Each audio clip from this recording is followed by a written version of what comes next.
যোৰহাটত অসম আন্দোলনৰ শ্বহীদ কুঁৱৰী শ্বহীদ দিৱস পালন। অসম আন্দোলনৰ প্ৰথমগৰাকী শ্বহীদ খৰ্গেশ্বৰ তালুকদাৰৰ লগতে আন 859 গৰাকী শ্বহীদ কুঁৱৰী সমগ্ৰ অসমৰ লগতে যোৰহাটতো শ্বহীদ দিৱস উদযাপন কৰা হয়। গুৱাহাটীৰ বৰাগাঁৱত কেন্দ্ৰীয়ভাৱে আয়োজন কৰা শ্বহীদ দিৱসৰ পোনপটীয়া সম্প্ৰচাৰ কৰাৰ পাছতে যোৰহাটতো অসম আন্দোলনত আত্মবলিদান দিয়া শ্বহীদসকলক সুঁৱৰি শ্বহীদ বেদীত বন্তি প্ৰজ্বলন কৰি অনুষ্ঠানৰ শুভাৰম্ভ কৰা হয়। শ্বহীদ পৰিয়ালৰ সদস্যসকলৰ উপস্থিতিত শিল্পীসকলে পৰিৱেশন কৰে সুধাকণ্ঠ ডক্টৰ ভূপেন হাজৰিকাৰ শ্বহীদ প্ৰণামো তোমাক গীতটি।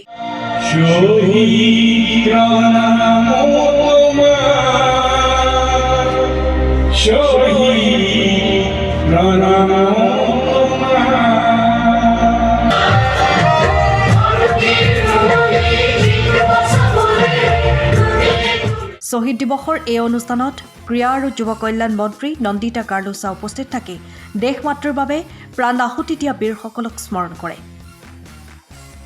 অনুষ্ঠানত যোৰহাট বিধানসভাৰ বিধায়ক হিতেন্দ্ৰনাথ গোস্বামী, যোৰহাট জিলা আয়ুক্ত জয় শিৱানীৰ লগতে যোৰহাটৰ কেইবাগৰাকী বিশিষ্ট ব্যক্তিৰ লগতে বিদ্যালয়ৰ কণ কণ ছাত্ৰ ছাত্ৰীসকল উপস্থিত থাকে।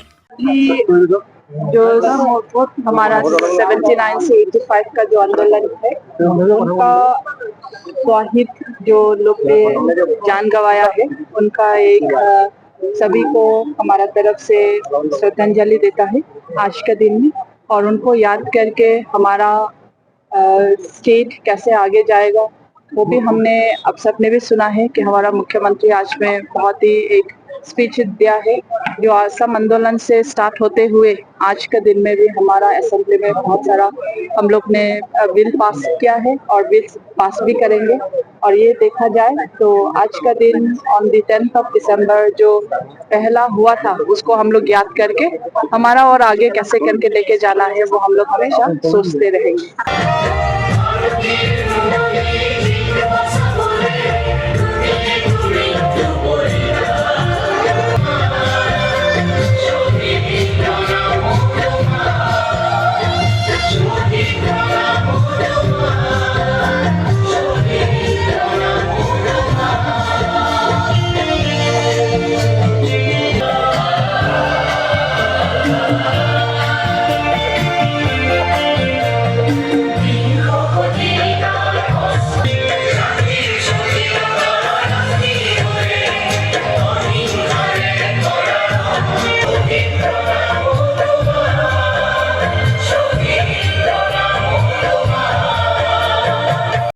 সময়ৰ খবৰ সময়ত পাবলৈ ফলো কৰক টাইম অফ আছাম।